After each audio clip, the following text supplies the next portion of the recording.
दोस्तों, राजा विक्रमादित्य की आज 4 वो अनमोल बातें आप लोगों के सामने लेकर आया हूँ, जिसे जानकर आप अपने जीवन को एक सफल जीवन बना सकते हैं। कभी कोई दुख नहीं आएगा, कभी कोई कष्ट नहीं आएगा आपके आपके पूरे परिवार में, और आपके घर खुशियों की खुशियाँ हों। वो कौन सी 4 बातें हैं, चलिए एक कहानी के माध्यम से जानते हैं। इसके पहले आप सभी सम्मानित दोस्तों का हमारे इस कहानी के चैनल पर बहुत बहुत स्वागत व अभिनंदन है। दोस्तों, चैनल को सब्सक्राइब करें, बेल आइकॉन का बटन ऑन कर दें, जिससे हर एक वीडियो की नोटिफिकेशन आप तक पहुंचती रहे। और दोस्तों, एक बार प्रेम से बोल दीजिए जय श्री राम, जय श्री राम। दोस्तों, बेताल के उड़ने के बाद दोबारा विक्रमादित्य सिस्पा वृक्ष की ओर दौड़े और पेड़ पर उल्टे लटके बेताल को कंधे पर लाद कर चल पड़े। इसी बीच एक बार फिर बेताल ने राजा को एक नई कहानी सुनाते हुए कहा, बहुत समय पहले एक भोगवती नाम की नगरी हुआ करती थी। उस नगरी में राजा रूपसेन का राज हुआ करता था। राजा को शादी करने का बड़ा मन था। एक दिन राजा ने अपने चिंतामणि नाम के तोते से पूछा, बताओ मेरी शादी किसके साथ होगी। तोते ने कहा, मगध की राजकुमारी चंद्रावती से। राजा ने तोते की बात सुनने के बाद एक ज्योतिषी को बुलाकर यही सवाल पूछा। ज्योतिषी ने भी राजा को वही उत्तर दिया जो तोते ने दिया था। मगध की राजकुमारी को भी अपने होने वाले वर के बारे में जानने का बड़ा मन था। राजकुमारी ने अपनी मैना मंजरी से पूछा, अरे यह बताओ मेरा विवाह किसके साथ होगा। मैना ने भी राजकुमारी को राजा रूपसेन से शादी होने की बात बताई। इतना सुनने के बाद दोनों नगर की तरफ शादी का न्योता एक दूसरे को भेज दिया गया, जो स्वीकार हो गया। इस तरह राजा रूपसेन और राजकुमारी की शादी हो गई। शादी होने के बाद रानी अपने साथ मैना को भी लेकर आई। राजा ने अपने तोते से मंजरी मैना की शादी करवा दी और दोनों को एक ही पिंजरे में रख दिया। एक दिन किसी बात को लेकर मैना और तोते के बीच में बहुत बहस होने लगी। मैना गुस्से में कहने लगी, पुरुष पापी, धोखेबाज और अधर्मी होते हैं। फिर गुस्से में तोते ने कहा, स्त्री लालची, झूठी, हत्यारी होती है। दोनों के बीच का झगड़ा इतना बढ़ गया कि यह बात राजा तक पहुंच गई। राजा ने दोनों से पूछा, क्या हुआ, तुम दोनों क्यों लड़ रहे हो। मैना ने झट से कह दिया कि महाराज, आदमी बहुत बुरे होते हैं, और फिर सीधे कहानी सुनाने लगी। सालों पहले इलाहापुर नगरी में महाधन नाम का सेठ रहता था। उस सेठ के घर शादी के कई सालों बाद एक लड़का पैदा हुआ। महाधन सेठ ने उसका बड़े ही अच्छे से पालन पोषण किया। अच्छे संस्कार मिलने के बाद भी सेठ का बेटा बड़ा होकर जुआ खेलने लगा। जुए की लत में वो सारा पैसा जुआ खेलते हुए हार गया। इसी बीच सेठ की मौत हो गई। जुए की लत की वजह से ना तो लड़के के पास पैसे बचे और ना पैसा कमाने वाला बाप। तो लड़का अपना नगर छोड़कर चंद्रपुरी नगर पहुंच गया। नए नगर पहुंचकर लड़के की मुलाकात कर्ज देने वाले साहूकार हेमगुप्त से हुई। लड़के ने अपने पिता के बारे में साहूकार को बताया और एक झूठी कहानी उसको सुनाने लगा। उसने कहा कि वो जहाज लेकर बहुत बड़ा सौदा करके लौट रहा था। उसी समय समुद्र में इतना तेज तूफान आया कि उसका जहाज वहीं डूब गया और वो सब उसी में डूब गया। वो बचा कर यहाँ पहुँचा है, उसके पास कुछ नहीं बचा है। इतना सुनते ही साहूकार ने उसे अपने घर में रहने की इजाज़त दे दी।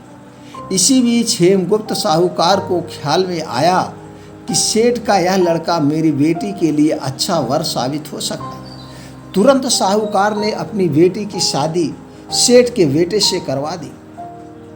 शादी के कुछ दिन तक अपने दामाद का काफ़ी सत्कार करने के बाद साहूकार ने अपनी बेटी को खूब सारा धन देकर विदा कर दिया।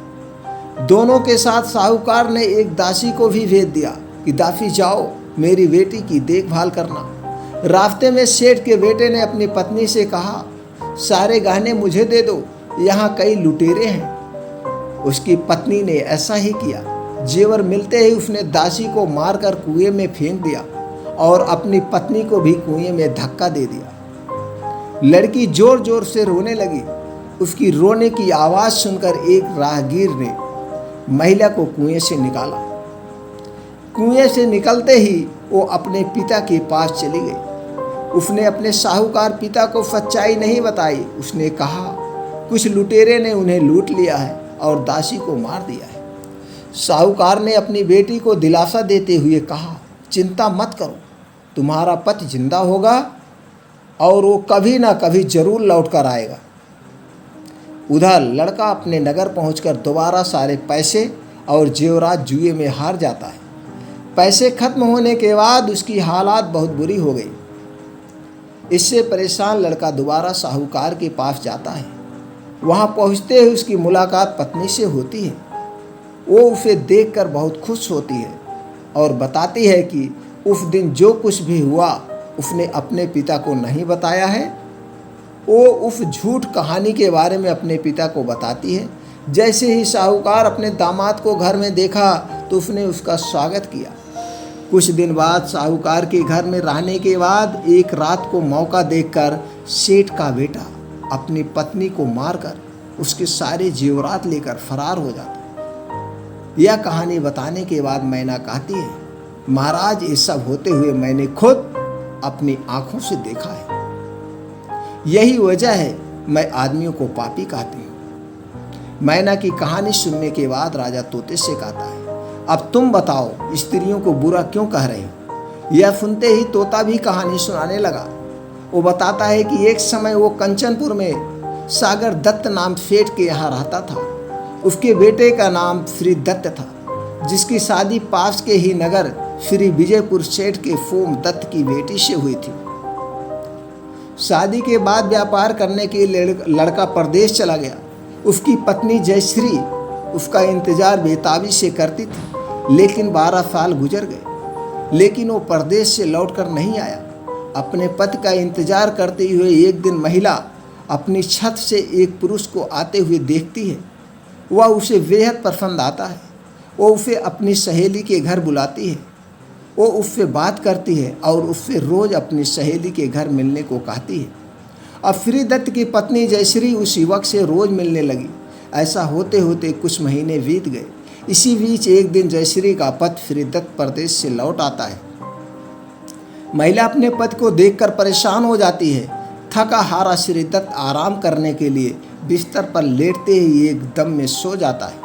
मौका देखते ही उसकी पत्नी उस युवक से मिलने के लिए अपनी सहेली के घर चली जाती। रात को उसे बाहर जाते हुए देख एक चोर उसका पीछा करता है। वह देखता है कि वो किसी घर में चली गई। अफसोस, वो युवक सांप के काटने की वजह से मर जाता है। जैसे ही जयश्री उसे देखती है तो उसे लगता है कि वो सो रहा है।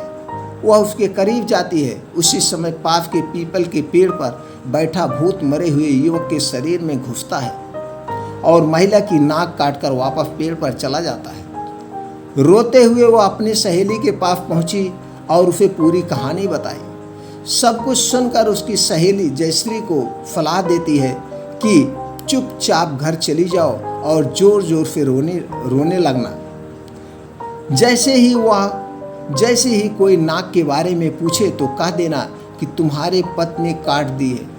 वह ऐसा ही करती है। लड़की का पिता श्री दत्त की शिकायत करता है। इसके बाद सभा में सभी पेश होते हैं। जैसे ही राजा लड़की की कटी हुई नाक देखता है तो गुस्से में उसके पति को सूली पे लटकाने का फैसला सुना देता है।